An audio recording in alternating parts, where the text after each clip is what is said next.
Dear students, IT winner ക്ലാസ്സിലേക്ക് എല്ലാവർക്കും സ്വാഗതം. 10ാം ക്ലാസ്സിലെ IT ടെക്സ്റ്റ് ബുക്കിലെ ഒന്നാമത്തെ പാഠമാണ് വെബ് ഡിസൈനിങ്. അത് 2 പാർട്ടുകളിലായിട്ടാണ് ഞാൻ എടുക്കുന്നത്. അതിലൊന്നാമത്തെ പാർട്ടാണ് ഈ വീഡിയോയിൽ കൂടി നിങ്ങൾക്ക് പറഞ്ഞു തരുന്നത്. ഒന്നാമത്തെ പാഠത്തിൽ ഇങ്ക്സ്കേപ്പ് എന്ന സോഫ്റ്റ്വെയറിൽ ഹിരോഷിമ ദിനവുമായി ബന്ധപ്പെട്ട ഒരു പോസ്റ്റർ തയ്യാറാക്കുകയാണ് വേണ്ടത്. ഇതൊരു ഗ്രാഫിക്സ് ഡിസൈനിങ് തയ്യാറാക്കുന്നതിന് വേണ്ടി ഉപയോഗിക്കുന്ന സോഫ്റ്റ്വെയറാണ്. 8ാം ക്ലാസ്സിൽ നമ്മൾ പഠിച്ച ക്രിറ്റ സോഫ്റ്റ്വെയർ, 9ാം ക്ലാസ്സിൽ നമ്മൾ പഠിച്ച ജിംബ് സോഫ്റ്റ്വെയർ, ഇപ്പം നമ്മൾ പഠിക്കാൻ പോകുന്ന Inkscape software, Libre office draw എന്നിവയൊക്കെ ഒരു സ്വതന്ത്രമായ സോഫ്റ്റ്വെയറാണ്. ഈ സോഫ്റ്റ്വെയറിലെ റാസ്റ്റർ ചിത്രങ്ങളെക്കുറിച്ചും വെക്റ്റർ ചിത്രങ്ങളെക്കുറിച്ചും നിങ്ങൾക്ക് വളരെ വ്യക്തമായിട്ട് മനസ്സിലാക്കാൻ സാധിക്കും. അത് ചാപ്റ്ററെ അവസാനിക്കുന്നതിന് മുന്നേ ആയിട്ട് നിങ്ങൾക്ക് തന്നെ സ്വയം മനസ്സിലാക്കാൻ പറ്റും. അഥവാ നിങ്ങൾക്കത് മനസ്സിലാക്കാൻ കഴിഞ്ഞിട്ടില്ലെങ്കിൽ ഞാൻ തന്നെ അത് വ്യക്തമാക്കി തരുന്നതാണ്. ശ്രദ്ധിക്കാം. അപ്പോൾ ഇത് സ്ക്രീനിലേക്കൊന്ന് നോക്കുക. നിങ്ങൾ ഫസ്റ്റ്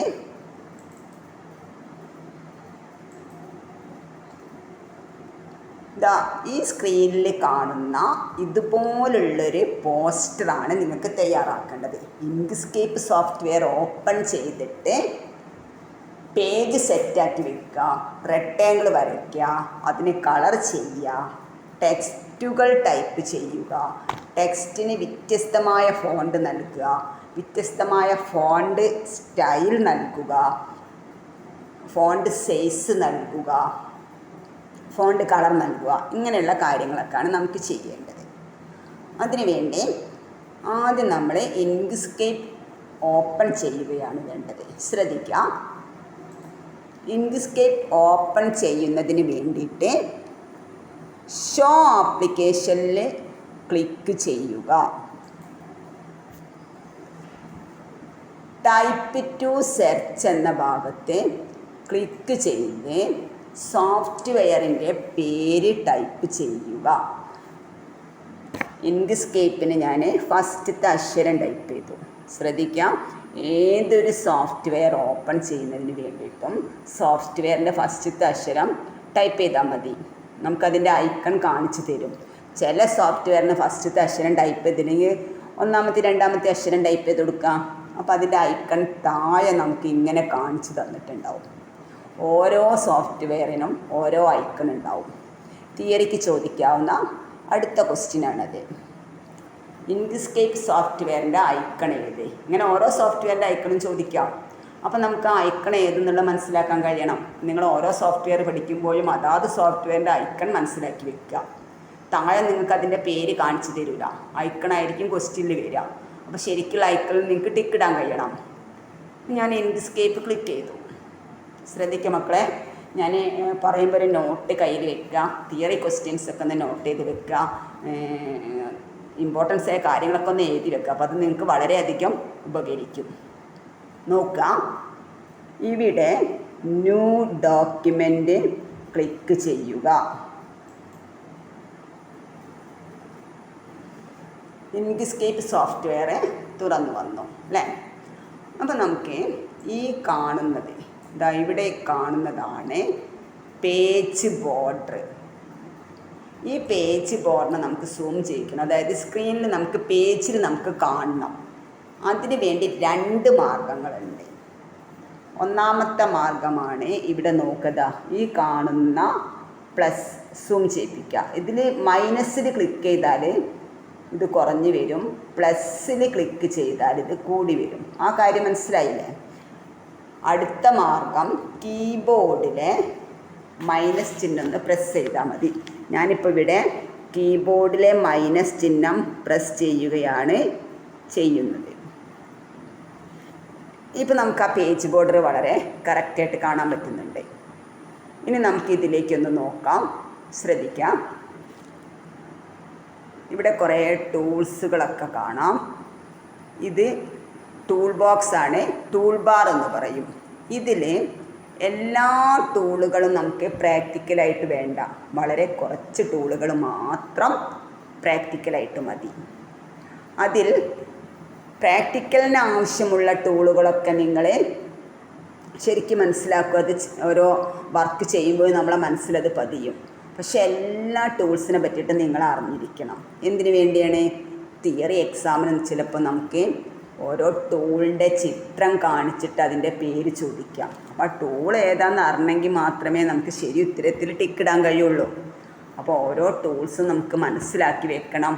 ഓരോ ടൂൾസിൻ്റെ നേരെ നമ്മൾ മൗസ് പോയിൻ്റർ എത്തിക്കുമ്പോൾ അതിൻ്റെ പേരും കാണിച്ചു തരുന്നുണ്ട്, ഷോർട്ട് കട്ടും കാണിച്ചു തരുന്നുണ്ട്. ആ കാര്യം മനസ്സിലായി എന്ന് വിചാരിക്കാം അല്ലേ? ഇനി നമുക്ക് താഴെ ടൂൾ ബോക്സിലേക്ക് ഒന്ന് നോക്കാം. താഴേക്ക് നോക്കാം. അവിടെ കുറേ കളറുകൾ കാണുന്നുണ്ട്. ഇതിന് പറയുന്ന പേരാണ് കളർ പാലറ്റ്. ഇനി നമുക്ക് അടുത്തതായിട്ട് ഈ ചതുരത്തിലൊന്ന് ക്ലിക്ക് ചെയ്ത് നോക്കാം. മൂന്നാമത്തെ ടൂളിൽ നിന്ന് ക്ലിക്ക് ചെയ്ത് നോക്കാം. അപ്പോൾ ഇവിടെ ഒരു മാറ്റം കണ്ടില്ലേ നിങ്ങൾ? ഈ മാറ്റം നമുക്ക് ഈ ടൂളിനെ കൺട്രോൾ ചെയ്ത് വെക്കണം. എന്തൊക്കെ മാറ്റങ്ങളാണ് ഇവിടെ കൊടുക്കേണ്ടത്? ഇവിടെ നിന്നാണ് മാറ്റം. ടൂൾസ് കൺട്രോൾ ബാറാണ് ഇതറിയപ്പെടുന്നത്. ഇനിയിപ്പോൾ ആദ്യം തന്നെ നമുക്കതൊന്നും ചെയ്യലല്ല. ആദ്യം തന്നെ നമുക്ക് വേണ്ടത് നമുക്കൊരു പേജ് സെറ്റാക്കി വെക്കണം. പേജ് സെറ്റാക്കി വെക്കുന്നതിന് വേണ്ടിയിട്ട് നിങ്ങളെ ടെക്സ്റ്റ് ബുക്കിൽ വിഡ്ത്ത് ഹൈറ്റൊക്കെ പറഞ്ഞൊരു പേജ് സെറ്റാക്കി വെച്ചിട്ടുണ്ട്. അതിന് വേണ്ടിയിട്ട് നമ്മൾ ഫയൽ ക്ലിക്ക് ചെയ്യാം. ഡോക്യുമെൻ്റ് പ്രോപ്പർട്ടീസ് കണ്ടില്ലേ നിങ്ങൾ? അതിലാണ് ക്ലിക്ക് ചെയ്യേണ്ടത്. ഫയൽ ഡോക്യുമെൻ്റ് പ്രോപ്പർട്ടീസ് ക്ലിക്ക് ചെയ്യുക. നോക്കാം. ഇതിന് താഴോട്ട് പോയാൽ ഇവിടെ ഒരു ഷോ പേജ് ബോർഡർ കാണാം. ഇത് നമുക്ക് നമ്മളെ പേജ് ബോർഡർ ഒഴിവാക്കാൻ വേണ്ടി ഉപയോഗിക്കുന്നതാണ്. ഇതിൽ ക്ലിക്ക് ചെയ്താൽ ആ പേജ് ബോർഡർ ഒഴിവാകും. നമുക്കിപ്പോൾ ഇവിടെ പേജ് ബോർഡർ ഒഴിവാക്കേണ്ട ആവശ്യമില്ല. പക്ഷെ ഇത് ഞാൻ പറഞ്ഞു തന്നത് തിയറിക്ക് പേജ് ബോർഡർ ഒഴിവാക്കാൻ വേണ്ടി എന്താ ചെയ്യുക എന്നുള്ള ചോദ്യത്തിനുള്ള ആൻസറാണ് എനിക്കിവിടെ പറഞ്ഞു തന്നത്. ഇനി പേജ് ബോർഡർ ഞാൻ ഒഴിവാക്കുന്നില്ല. ഇത് A4 തന്നെയായിരിക്കണം. ടെക്സ്റ്റ് ബുക്കിൽ നിങ്ങൾക്ക് വിഡ്ത്ത് ഹൈറ്റും 300 വിഡ്ത്ത് 300 ഹൈറ്റ് എന്ന് പറഞ്ഞു തന്നിട്ടുണ്ട്. എക്സാമിന് നിങ്ങൾ ശ്രദ്ധിക്കേണ്ട കാര്യം എത്രയാണോ ഹൈറ്റും വിഡ്ത്തും പറഞ്ഞത് ക്വസ്റ്റ്യൻ ഉണ്ടെങ്കിൽ ക്വസ്റ്റ്യൻ അനുസരിച്ച് ആൻസർ ചെയ്യണം. ഇപ്പം നമ്മളിവിടെ 300 350 ടൈപ്പ് ചെയ്യാൻ പോണത്. ടൈപ്പ് ചെയ്യാത്തതാ ഇവിടെ ഇതിൽ പ്ലസ്സിലും മൈനസിലും ക്ലിക്ക് ചെയ്താൽ കൂട്ടാനും കുറയ്ക്കാനുള്ളൊക്കെ സംവിധാനം. പക്ഷെ അങ്ങനെ പോവണ്ട. ഇവിടെ വിഡ്ത്ത് എന്ന ഭാഗത്തൊന്ന് നമ്മൾ ക്ലിക്ക് ചെയ്യുക.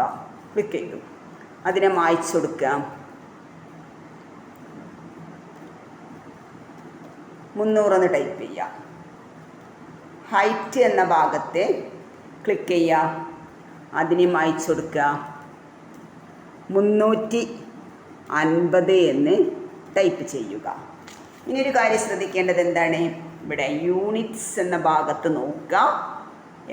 കാണാം. ഇനി സെൻറ്റിമീറ്ററൊക്കെ പറയുന്നുണ്ടെങ്കിൽ ഈ മോർ ബട്ടൺ ക്ലിക്ക് ചെയ്താൽ ഇവിടെ കാണാൻ പറ്റും സെൻറ്റിമീറ്റർ. നമുക്ക് സെൻറ്റിമീറ്റർ ഒന്നും വേണ്ട, നമുക്ക് മില്ലിമീറ്റർ തന്നെയാണ് വേണ്ടത്. അതിൽ ക്ലിക്ക് ചെയ്യുക. പിന്നെ A4 തന്നെയാണ് ക്ലോസ് ചെയ്യുക. അപ്പം നമ്മളിവിടെ പേജ് സെറ്റാക്കി വെച്ചു. ഇനി ഈ പേജിന് ഒരു പോസ്റ്റർ നിർമ്മിക്കാൻ വേണ്ടിയിട്ട് നമുക്ക് ഒരു റെക്ടാങ്കിൾ വരയ്ക്കണം. അതിനൊരു കളർ ചെയ്യണം. അതിന് വേണ്ടിയിട്ട് ഇവിടെ ടൂൾ ബോക്സിൽ നിന്നും മൂന്നാമത്തെ ടൂളായ റെക്ടാങ്കിൾ ആൻഡ് സ്ക്വയർ ടൂളിൽ ക്ലിക്ക് ചെയ്യുക. വരച്ചു കൊടുക്കുക. പേജ് ബോർഡറിൻ്റെ ഉള്ളിൽ വെച്ച് വരയ്ക്കുക കേട്ടോ. വരയ്ക്കാം. വരച്ച ഉടനെ ഒന്ന് കളർ മാറ്റാം. ഇനി നമുക്ക് പേജ് സെറ്റാക്കാൻ വേണ്ടിയിട്ട് നമ്മൾ വിഡ്ത്ത് ഹൈറ്റ് 300 കൊടുത്തിരുന്നു. അപ്പോൾ ഈ റെക്ടാങ്കിളിനെ അതുപോലെ ആക്കി കൊടുക്കുക. മുകളിൽ ടൂൾ കൺട്രോൾ ബാറിലെ വിഡ്ത്ത് എന്ന ഭാഗത്ത് നമ്മൾ പേജിന് എന്ത് ചെയ്യുക? 300 ആക്കി കൊടുക്കുക. 300. ഹൈറ്റ് എന്ന ഭാഗത്ത് 350 എന്ന് ടൈപ്പ് ചെയ്യുക. നോക്കുക. 300 350 ടൈപ്പ് ചെയ്തിട്ട് എൻ്റർ കീ പ്രസ് ചെയ്യുക. അപ്പോൾ ആ പേജിന് സെറ്റായിട്ട് വന്നിട്ടുണ്ട്. വേറൊരു കാര്യം കൂടെ നിങ്ങൾക്ക് വേണമെങ്കിൽ ചെയ്യാം. ഇവിടെ എക്സിനും വൈയിലും 0 അല്ലെങ്കിൽ ഇതിൻ്റെ അളവ് മാറിയുണ്ടാവും. എക്സിനും വൈയിലും 0 ആക്കുമ്പോൾ 0 തന്നെയാണ്. അപ്പോൾ കറക്റ്റ് അളവാണ്. ഇനി ഫസ്റ്റത്തെ ടൂളായ ട്രാൻസ്ഫോം ടൂൾ ഉപയോഗിച്ച് ഇതിനെ ക്ലിക്ക് ചെയ്തൊന്ന് മുകളിലേക്ക് ക്രമാക്കി വെക്കണം. ഇങ്ങനെ വെക്കാം. ഇനി നമുക്കിതിലേക്ക് ആവശ്യമായ ടെക്സ്റ്റുകൾ ടൈപ്പ് ചെയ്യണം. അതിന് വേണ്ടിയിട്ട് ടൂൾ ബോക്സിൽ നിന്നും ടെക്സ്റ്റ് ടൂള്, ആണ് ടെക്സ്റ്റ് ടൂള്, അതിൽ ക്ലിക്ക് ചെയ്തിട്ട് ഈ ബോക്സിൻ്റെ ഉള്ളിൽ വെക്കേണ്ട, പുറത്ത് എവിടെയെങ്കിലും വെച്ച് ക്ലിക്ക് ചെയ്യാം. ക്ലിക്ക് ചെയ്തിട്ട് ടൈപ്പ് ചെയ്തു സേനോ. ഇതിനാവശ്യമായ മാറ്റങ്ങളൊക്കെ കൊടുക്കണം. ശ്രദ്ധിക്കുക, ഇതാ ഫോണ്ട് ഫാമിലി മാറ്റണം, ഫോണ്ട് സ്റ്റൈൽ മാറ്റണം, ഫോണ്ട് സൈസ് മാറ്റണം, കളറുകൾ മാറ്റണം. ഫോണ്ട് ഫാമിലി മാറ്റാൻ വേണ്ടിയിട്ട് ടെക്സ്റ്റ് ബുക്കിൽ നിങ്ങൾക്ക് ഉബണ്ടു ആണ് പറഞ്ഞത്. ഉബണ്ട് കണ്ടൻസ്ഡൊക്കെയാണ് പറയുന്നത്. എക്സാമിന് നിങ്ങൾക്ക് എന്താണോ പറഞ്ഞത് അതാണ് നിങ്ങളാക്കേണ്ടത്.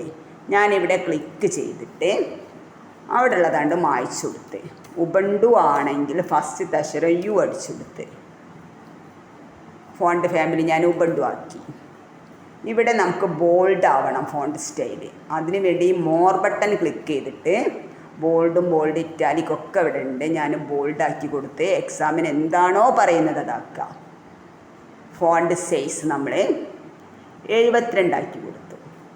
അതിനൊരു മഞ്ഞ കളറും നൽകി. ഇനി എന്ത് ചെയ്യണം? ഇതിനെ പിടിച്ചിങ്ങോട്ട് കൊണ്ടുവരണം. ഫസ്റ്റത്തെ ടൂളിൽ ക്ലിക്ക് ചെയ്യുക, ട്രാൻസ്ഫോം ടൂൾ. ഞാനിത് എളുപ്പത്തിന് വേണ്ടി സെലക്ഷൻ ടൂൾ എന്നാണ് പറയുന്നത്. കാരണം സെലക്ട് ചെയ്യാനിത് ഈ ടൂൾ തന്നെയാണ് ഉപയോഗിക്കുക. അങ്ങോട്ടും ഇങ്ങോട്ടും മാറ്റി വെക്കാനൊക്കെ നമ്മൾ ഈ ടൂളാണ് ഉപയോഗിക്കുക. ഇതിൽ ക്ലിക്ക് ചെയ്തിട്ട് ഇതിനെ പിടിച്ച് മെല്ലെ അങ്ങോട്ട് കൊണ്ടുവന്നു. നമുക്ക് എവിടെയാണോ വേണ്ടത് അവിടെ വെക്കുക. ഇവിടെ വെച്ചിട്ട് വേണമെങ്കിൽ ഒന്ന് വലുതാക്കാനുള്ള മാർഗം ഇങ്ങനെ പിടിച്ച് വലിച്ചാലൊന്ന് വലുതാവും. അപ്പം മനസ്സിലാക്കി വെച്ചാൽ മതി. വേണമെങ്കിൽ മാത്രം ചെയ്താൽ മതി. ഇനി അടുത്തതായിട്ട് നമുക്ക് അടുത്ത ടെക്സ്റ്റ് ടൈപ്പ് ചെയ്യാം. ടെക്സ്റ്റുകളൊക്കെ നിങ്ങൾക്ക് ഒരുമിച്ച് ടൈപ്പ് ചെയ്യാം കേട്ടോ. ഞാൻ നിങ്ങൾക്ക് മനസ്സിലാകാൻ വേണ്ടി ഓരോന്നായിട്ടാണ് പറഞ്ഞു തരുന്നത്. വീണ്ടും ടെക്സ്റ്റ് ടൂളിൽ ക്ലിക്ക് ചെയ്തിട്ട് പുറത്തെവിടെയും ക്ലിക്ക് ചെയ്യാം. വാർ ടൈപ്പ് ചെയ്തു. അതിനും നേരത്തെ പറഞ്ഞ മാറ്റങ്ങളൊക്കെ നമ്മളിവിടെ കൊടുക്കുക. ഇവിടെ ക്ലിക്ക് ചെയ്തിട്ട് ഞാൻ യു അടിച്ചു കൊടുത്ത് ഇവിടെ ഞാൻ ഉബണ്ട് തന്നെയാണ് ആക്കുന്നത്. നിങ്ങൾ എന്താണോ പറഞ്ഞാൽ അതാക്കി കൊടുക്കുക. ഞാനിവിടെ ബോൾഡാക്കി. പിന്നെ നമുക്ക് വേണ്ടത് സൈസ് ഞാൻ 144 ആക്കി കൊടുത്ത് യെല്ലോ കളർ തന്നെ ആക്കി. സെലക്ഷൻ ടൂൾ ഉപയോഗിച്ചിട്ട് അതിനെയും പിടിച്ചിട്ട് ഇങ്ങോട്ട് കൊണ്ടുവന്ന്. ഒരു കാര്യം മക്കളതിൽ ശ്രദ്ധിക്കേണ്ടതാണ്, സേ നോ എന്നത് പിങ്ക് കളറാണ് പറഞ്ഞത്. കളർ ഞാൻ യെല്ലോ ആക്കി കൊടുത്തു, ഞാൻ പിങ്ക് ആക്കി കൊടുത്തു കേട്ടോ. പിങ്ക് കളറാണ് പറഞ്ഞത്. ഇനി നമുക്ക് 2 എന്നത് ഒരു ബോക്സിൻ്റെ ഉള്ളിൽ, പിന്നെ നിങ്ങൾ ടെക്സ്റ്റ് ബുക്കിലുണ്ട് കേട്ടോ പോസ്റ്ററ്, ഒരു ചതുരം വരച്ചിട്ട് അതിൻ്റെ ഉള്ളിൽ 2 വരണം, വൈറ്റ് കളറാവണം. അതിന് വേണ്ടി ചെയ്യേണ്ട മാർഗം, ഫസ്റ്റ് എ എന്നതിൽ ക്ലിക്ക് ചെയ്തിട്ട് പുറത്ത് ക്ലിക്ക് ചെയ്തു, 2 എന്ന് ടൈപ്പ് ചെയ്തു. 2 ഞാൻ സൈസിന് വേണമെങ്കിൽ 30 തന്നെ മതി കേട്ടോ, നോർമലൊക്കെ മതി. ഇനി നമ്മളിതിനൊരു ബോക്സ് വരച്ചു. മൂന്നാമത്തെ ടൂളായ റെക്ടാങ്കിൾ ടൂൾ എടുത്തിട്ട് ഇവിടെ ഒരു ബോക്സ് വരച്ചു, ചെറുതായിട്ടൊരു കുഞ്ഞ് ബോക്സ് വരച്ചെടുത്തു. വരച്ച ഉടനെ ഞാൻ അതിൻ്റെ കളറൊന്ന് മാറ്റി കൊടുത്തു. ഇനി നമുക്ക് ഈ 2നെ വൈറ്റ് കളറാക്കി ഇവിടെ കൊണ്ടുവയ്ക്കണം. അതിന് വേണ്ടി സെലക്ഷൻ ടൂൾ തന്നെ എടുത്തു, ക്ലിക്ക് ചെയ്തു, വൈറ്റ് കളർ ഇവിടെ കളർ പാലറ്റിൽ നിന്ന് മാറ്റി കൊടുത്തു. ഇതിനെങ്ങോട്ട് പിടിച്ച് വലിച്ച് ശ്രദ്ധിക്കുക, എനിക്ക് പറ്റാവുന്ന തെറ്റാണിത്.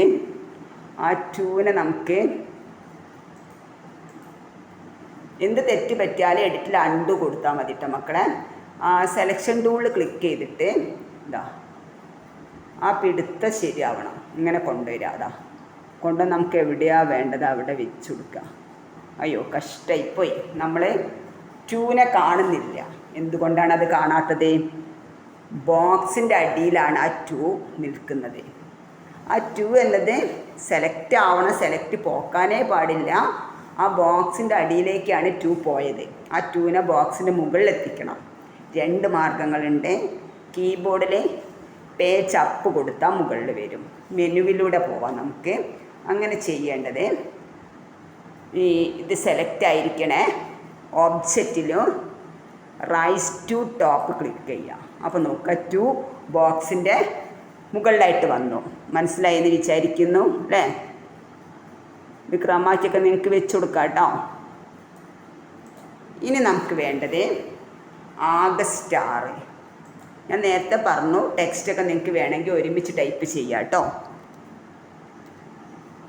ഞാൻ ഓരോന്നായിട്ട് പറയുന്നത് നിങ്ങൾക്ക് ഒന്നുകൂടെ മനസ്സിലായിക്കോട്ടെ എന്ന് വിചാരിച്ചിട്ടാണ്. ഇതാ ആഗസ്റ്റ് 6 ഞാൻ 32, ബാക്കിയൊക്കെ അതുപോലെ തന്നെ നിൽക്കട്ടെ, 32 ആക്കി കൊടുത്തു. ഇവിടെയൊക്കെ മാറ്റാൻ പറഞ്ഞിട്ടുണ്ടെങ്കിൽ നിങ്ങൾക്ക് മാറ്റി കൊടുക്കാം കേട്ടോ.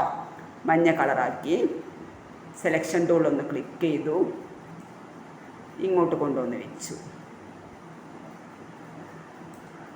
ഇനി നമുക്ക് ഹിരോഷിമയുടെ നമുക്കിവിടെ ചെയ്തിട്ട് വേണമെങ്കിൽ ഇതിനൊക്കെ ഒന്ന് മാറ്റണമെങ്കിൽ നമുക്ക് കുറച്ചുകൂടെ ഒരു അനക്കം ഇങ്ങോട്ട് പോകണം എന്നൊക്കെ തോന്നുകയാണെങ്കിൽ ഇങ്ങനെയൊക്കെ മാറ്റി കൊടുക്കാം കേട്ടോ.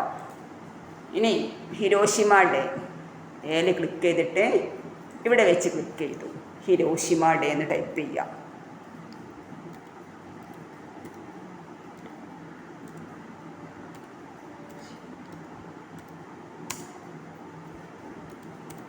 Hiroshima day. ആ ഹിരോഷിമ ഡേനെ നമുക്ക് എന്ത് ചെയ്യണം? ഫോണ്ട് സൈസ് മാറ്റി കൊടുക്കണം, ഒരു 32 ആക്കുക. എന്നിട്ട് നിങ്ങൾക്ക് എത്രയാണോ പറഞ്ഞാൽ അത്ര ആക്കി കൊടുക്കുക, വൈറ്റ് കളറാക്കുക. എന്നിട്ട് നമ്മൾ സെലക്ഷൻ ടൂൾ എടുക്കുക, ഇങ്ങനെ കൊണ്ടുവരിക. അതാ ക്രമാക്കി വെക്കാം. ഇനി ഇതിൽ വേറൊരു കാര്യമുണ്ട്. ആഗസ്റ്റിൻ്റെ അപ്പുറം ഇപ്പുറമായിട്ട് നമുക്ക് ഡോട്ട് വന്നിട്ടുണ്ട്. ടെക്സ്റ്റ് ബുക്ക് ഒന്ന് തുറന്ന് നോക്കാം കേട്ടോ. ഇതിൽ ഏൽ തന്നെ ക്ലിക്ക് ചെയ്യുക. അതിന് വേണ്ടിയിട്ട് ഇവിടെ വെച്ച് ക്ലിക്ക് ചെയ്യുക, ആ ഡോട്ട് ഇടുക. കീബോർഡിൽ നിന്ന് കുറച്ച് ഡോട്ട് ഒന്ന് ഇട്ട് കൊടുക്കുക, സെലക്ട് ചെയ്യാം. ഇനി ഇതിൻ്റെ ഡ്യൂപ്ലിക്കേറ്റ് അപ്പുറത്തും ഇപ്പുറത്തും വേണമെങ്കിൽ നമുക്ക് 2 ഭാഗം ടൈപ്പ് ചെയ്യാൻ നിൽക്കാതെ ഡ്യൂപ്ലിക്കേറ്റ് എടുക്കുക. ഡ്യൂപ്ലിക്കേറ്റ് എടുക്കാൻ 3 മാർഗ്ഗങ്ങളുണ്ട്. നോട്ടിൽ കുറിച്ചിടുക, തിയറിക്ക് ചോദിക്കാം. 1 മാർഗം മാത്രം പോരാ, 3 മാർഗം അറിഞ്ഞിരിക്കാം. ഒന്നാമത്തെ മാർഗം റൈറ്റ് ബട്ടൺ ഡ്യൂപ്ലിക്കേറ്റ്. മനസ്സിലായല്ലോ? ഒന്നാമത്തെ മാർഗം റൈറ്റ് ബട്ടൺ ഡ്യൂപ്ലിക്കേറ്റിൽ ക്ലിക്ക് ചെയ്യാം. രണ്ടാമത്തെ മാർഗം എഡിറ്റ് ഡ്യൂപ്ലിക്കേറ്റ്. എന്താണ് രണ്ടാമത്തെ മാർഗം? Edit duplicate. ക്ലിയർ ആവണ്ടോ? മൂന്നാമത്തെ മാർഗം Ctrl+D. അതിന് ഷോർട്ട് കട്ടാണ്, കീബോർഡ് ഉപയോഗിച്ച് ചെയ്യേണ്ടതാണ്. Ctrl+D. ആ 3 കാര്യങ്ങളൊന്ന് കുറിച്ചിടാം. ഇവിടെ ഡ്യൂപ്ലിക്കേറ്റ് ആയിട്ടുണ്ട്. ഇനി നമുക്ക് ഡ്യൂപ്ലിക്കേറ്റ് ആയതിനെ അയ്യോ സോറി, ഇതാണ് എനിക്ക് പറ്റാവുന്ന തെറ്റെന്ന് പറഞ്ഞാൽ എപ്പോഴും ഞാൻ എടുക്കുമ്പോൾ ഇങ്ങനെ പോവാറുണ്ട്. നിങ്ങൾക്ക് അങ്ങനെ പറ്റാതിരിക്കട്ടെ. അപ്പോൾ ഇവിടേക്ക് വന്നിട്ടുണ്ട് കേട്ടോ.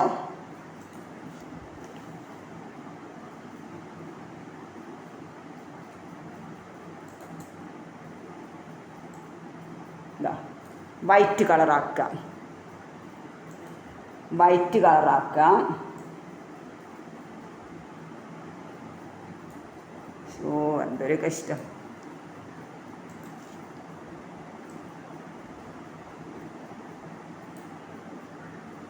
ഇതിൻ്റെ ഡ്യൂപ്ലിക്കേറ്റ് ഒന്നുകൂടെ എടുക്കുക കേട്ടോ. Right button duplicate.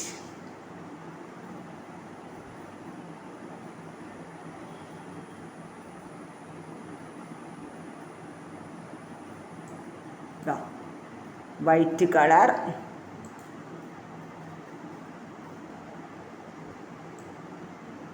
ഇങ്ങനെ കൊണ്ടൊക്കെ എടുക്കുമ്പോൾ ഒന്ന് ശ്രദ്ധിച്ചാൽ മതി. അത് എനിക്ക് പറ്റാവുന്നൊരു തെറ്റ് എപ്പോഴും, പക്ഷെ നിങ്ങൾക്ക് അങ്ങനെ തെറ്റിക്കൊള്ളണമെന്നില്ല കേട്ടോ. വൈറ്റ് കളറാക്കുക. ഇപ്പം പെട്ടെന്ന് കിട്ടി.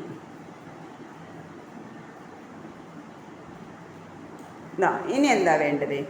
ഇനി നമുക്കിതിനെ ഒരുമിച്ച് ഗ്രൂപ്പ് ചെയ്യണം, അല്ലെങ്കിൽ ഇത് ഓരോ പാർട്സായിട്ടുണ്ട് പോരും. ഓരോന്ന് എടുക്കുമ്പോൾ ഓരോന്നുണ്ട് പോരും. അപ്പോൾ അങ്ങനെ പോരാതിരിക്കാൻ വേണ്ടി ഇങ്ങനെ എടുക്കുമ്പോൾ ഇങ്ങനെ പോരും. അപ്പോൾ അങ്ങനെ പോരാതിരിക്കാൻ വേണ്ടിയിട്ട് നമുക്കിത് ഒരുമിച്ച് ഗ്രൂപ്പ് ചെയ്യണം. ഗ്രൂപ്പ് ചെയ്യാൻ വേണ്ടിയിട്ട് ശ്രദ്ധിക്കുക. സെലക്ട് ചെയ്താൽ സെലക്ഷനിലൂടെയൊക്കെ നേരത്തെ ഞാൻ പറഞ്ഞതാണ്, ഇപ്പോൾ ഇത് ക്രമാക്കി വെച്ചതൊക്കെയാണ്. ഇനി നോക്കുക, ശ്രദ്ധിക്കുക കേട്ടോ. ഗ്രൂപ്പ് ചെയ്യാൻ വേണ്ടിയിട്ട് സെലക്ഷൻ ടൂൾ തന്നെ എടുക്കുക. ഒന്നാമത്തെ ട്രാൻസ്ഫോം ടൂൾ എടുത്തിട്ട് പുറത്തുനിന്ന് ഇവിടുന്ന് ഇങ്ങനെ ഒരുമിച്ച് സെലക്ട് കൊടുക്കുക. ഓബ്ജക്റ്റിൽ 2 മാർഗമുണ്ട് മക്കളെ, എഴുതിച്ചോളാം. തിയറിക്ക് ചോദിക്കൂ കേട്ടോ. ഓബ്ജക്റ്റിൽ ഗ്രൂപ്പ് ക്ലിക്ക് ചെയ്യുക. രണ്ടാമത്തെ മാർഗം കീബോർഡ് ഉപയോഗിച്ച് ചെയ്യേണ്ടത് തന്നെയാണ്. ഇതാ ഓബ്ജക്റ്റിൽ നോക്കിയാൽ കാണാൻ പറ്റും. ഗ്രൂപ്പിൽ ഇതാ രണ്ടാമത്തെ കീബോർഡിൽ Ctrl+G, അതാണ് രണ്ടാമത്തെ മാർഗം. രണ്ട് മാർഗവും മനസ്സിലായി എന്ന് വിചാരിക്കുന്നു. ഇതാ അപ്പോൾ ഇത് ഗ്രൂപ്പായിട്ട് നമുക്കിത് എവിടെയാണ് വേണ്ടത് വെച്ചാൽ അവിടെ കൊണ്ടുപോയി വെക്കാം. ഇനി നമുക്ക് പാർട്ട് 1 ഞാനിപ്പോൾ ഇത്രയാണ് പറയാൻ ഉദ്ദേശിച്ചത്. ഇനി പാർട്ട് 2 തൊട്ടടുത്ത ദിവസം തന്നെ ഇടുന്നതാണ്.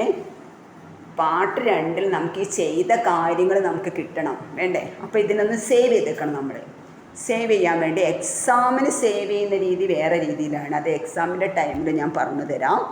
ഇപ്പം നമ്മൾ സേവ് ചെയ്യണ രീതി നോക്കുക. ഫയൽ, സേവ്, ഹോമിൽ സ്റ്റുഡൻസ് വർക്ക്സ് 10 ഡബിൾ ക്ലിക്ക് അടിക്കുക.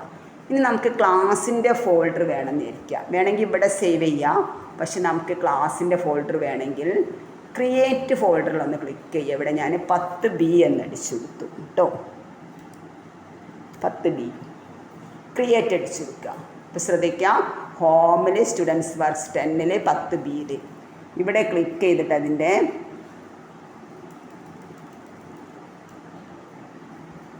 പോസ്റ്റർ എന്ന് ടൈപ്പ് ചെയ്ത് കൊടുക്കുക.